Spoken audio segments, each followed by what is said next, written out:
Next, we're going to talk about section 2.2, the web and HTTP, and look at the HTTP, the Hypertext Transfer Protocol application layer, and how it implements the web. First of all, I wanted to explain how URLs are structured and how this connects to HTTP. So, a URL is composed of these pieces. The first thing you see here is the protocol itself, which may be difficult to see, but that HTTP:// says this is the protocol that I'm implementing, in this case HTTP. So URLs can define that multiple or different protocols are in use. The www, the thing that precedes the something.edu or .com, that's really the name of the host on that domain, the name of the computer that you're requesting the resource from. So really the domain name is this last part, that is some name of a company, of a school, and one of these .net, .com, those kind of top-level domains. So what we're saying here is we're requesting a resource that's at this domain, which is registered with the domain authorities. We're asking for a resource off this server named www, and on that server the resource is in this path. It's in the some department folder, and the name of the file is pic.gif. So we're looking at this path on this server at this domain name, and we're doing all that over the Hypertext Transfer Protocol. So that's what URLs, why URLs are structured that way and how they work. Questions on that? Okay. I got a question about Yeah. that host name, like www. Like what does it mean by host name? Like host, like that's the server it's on. Right. So that's the name of the server that's hosting that. Now, There's no way that like every website has www. Like so, there's multiple well, the multiple servers. www is the name of their server for this domain name. So really, this is the top level information. It's sort of like for a URL, you'd start here at edu and look at all of the people who have edu addresses, edu domains. And then we look at this one, for us, FHU. Yeah. That's going to find our domain. And then we're going to find the www host associated with our domain. And that information is going to be really stored in the domain name service. It's going to return the address of that computer. So there's information in some school.edu that's not www. There could be other servers at this domain. So you could go to like maybe cs.fhu.edu, and that would be the computer science subdomain of the fhu.edu domain. And that CS server may be a server that the computer science department is running. Yeah, that makes sense. It's like confusing because everybody uses www. Right. That's kind of become the convention. That is the kind of the conventional name of your web server. All right.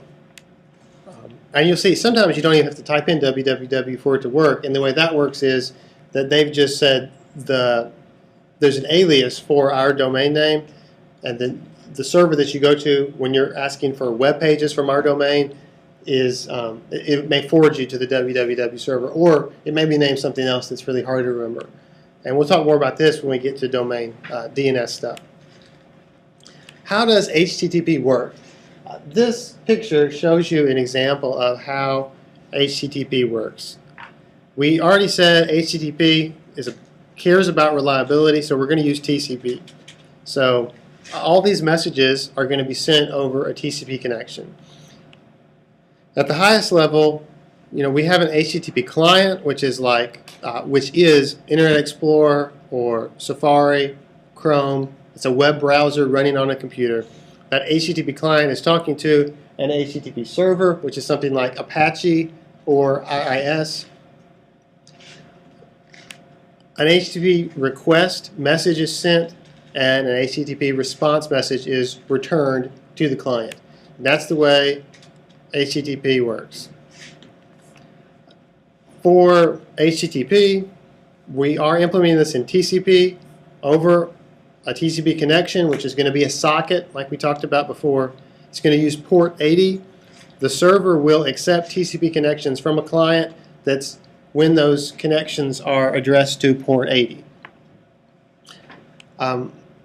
When the messages are exchanged, the TCP connection is closed. So what we don't see on here is the fact that in order to send a message, we have to create a TCP connection, and then we have to send a TCP message. Okay?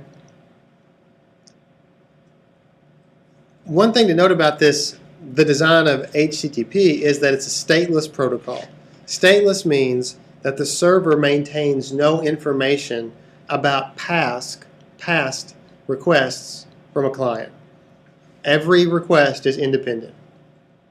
Does that make sense? So I send one thing and it sends me the next thing back. So every request is independent and kind of encapsulated.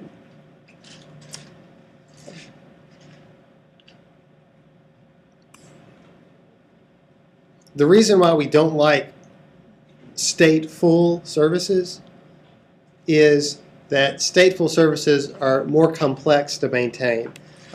If the server is going to remember information about each client and then do something differently based on its past series of interactions, then the server has to remember all that stuff in order for the protocol to work. Whereas if each message is independent, then it can lose a message and still continue to operate. Whereas in a stateful system, you lose a message, your state's wrong. Now the client and the server are out of sync with each other, and it's going to be complex to keep that state correct. Now, when it comes to HTTP connections, there are two ways of exchanging information between client and server. One is called non-persistent, the other is persistent. In a non-persistent HTTP connection, one object is exchanged per TCP connection. Whereas in a persistent persistent HTTP connection, multiple objects are exchanged per one TCP connection. So an object in this case is the kinds of objects that you retrieve from a web server, which would be web pages, files, so image files, video files, audio files, CSS files. You with me? So there's lots of objects that you have to download one web page. You have to download all the other resources that are embedded in that page.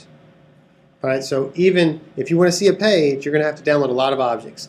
With non-persistent HTTP, you would download each of those objects with a different TCP connection.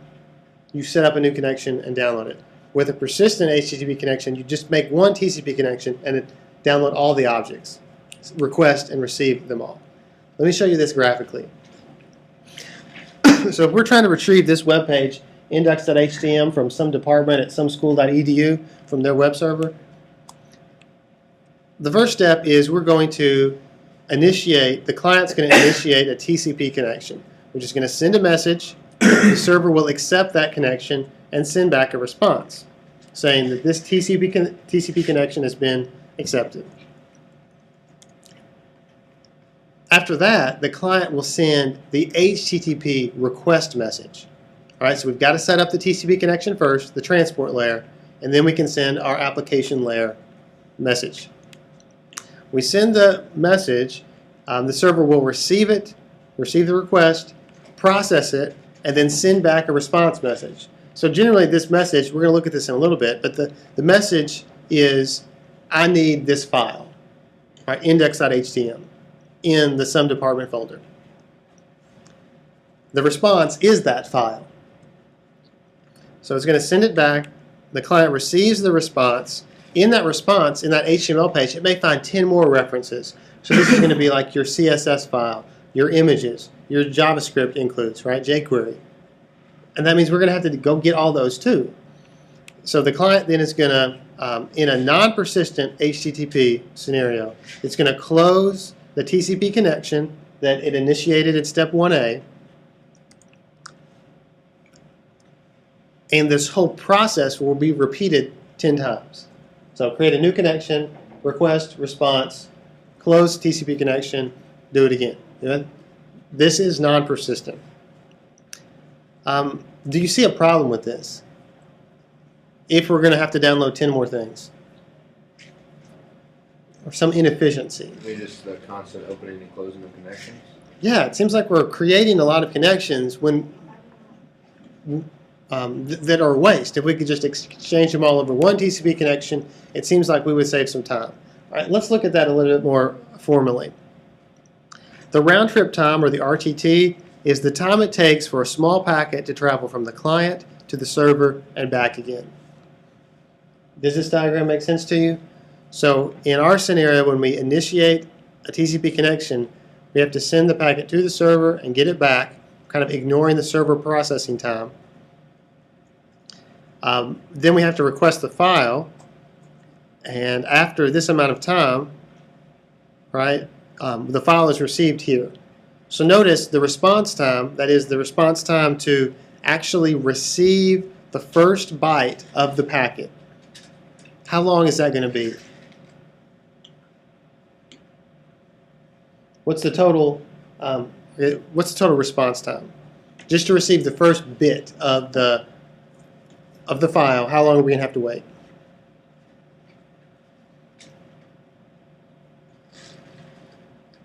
We have to wait 2 round trip times. Exactly. We have to write 2 RTTs.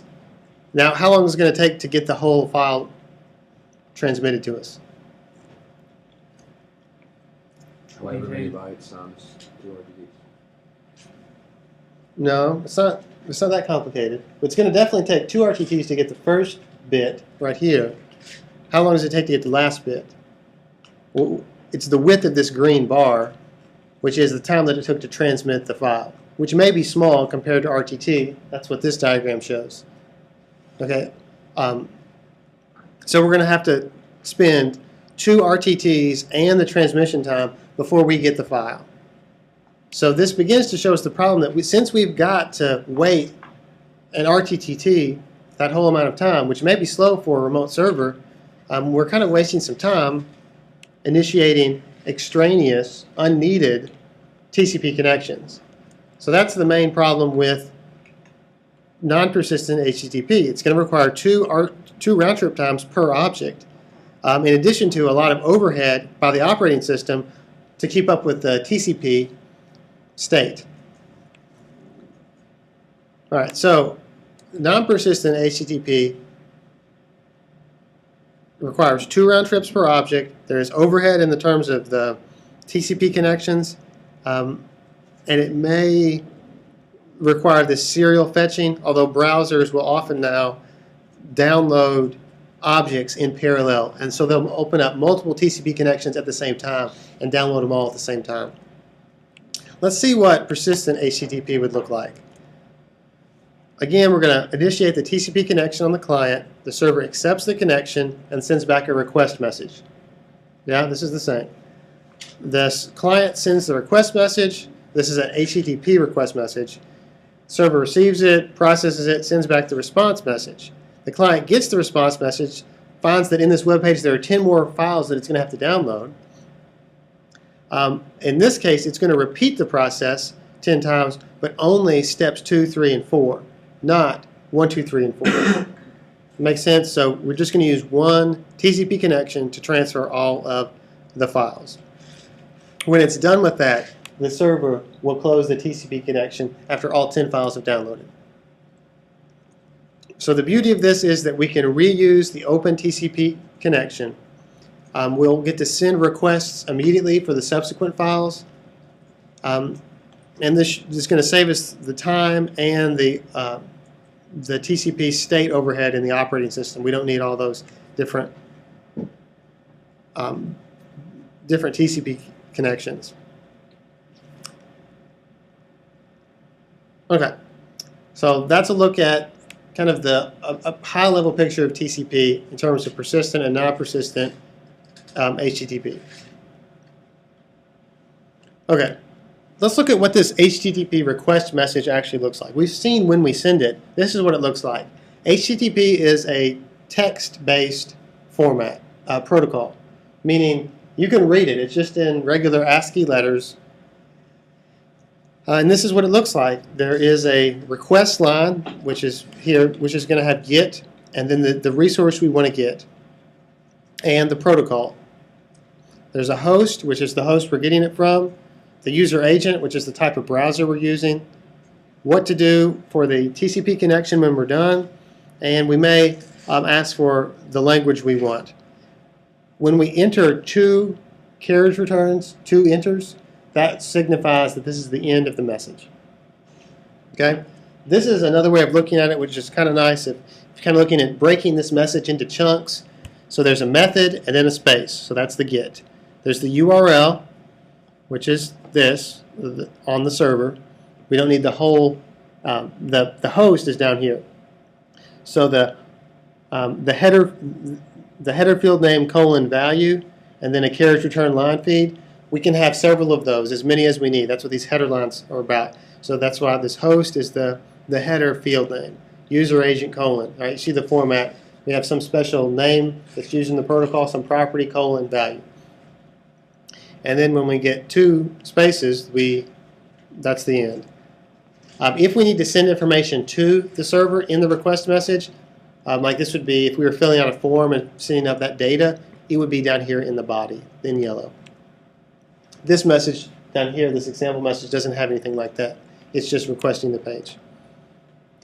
So if we're going to submit forms, there's actually 2 ways of doing that, and we can talk more about this in a different class. But the post and get are 2 ways of pushing data up. Post would be within the body of the message. In a get request, the data is appended to the URL string, like so, after this question mark.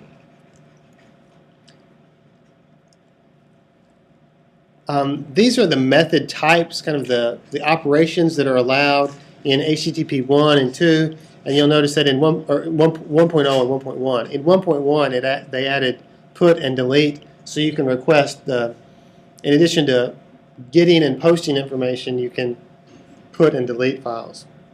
Let's look at the response message. So when we send this text-based request message to an HTTP server, like this is Apache, this is what it's going to return. Something like this, the HTTP response message, which looks similar. It's again text-based. It begins with a status line, which is the protocol name and number, a code, and then the code status phrase. So 200 means okay, that worked. And then these are the header lines to say, okay, I'm closing the connection.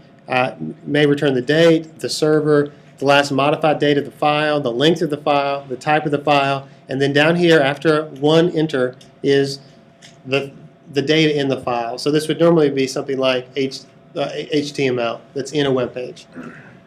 You with me? So this is what you're getting back when you request an HTTP, send an HTTP request message.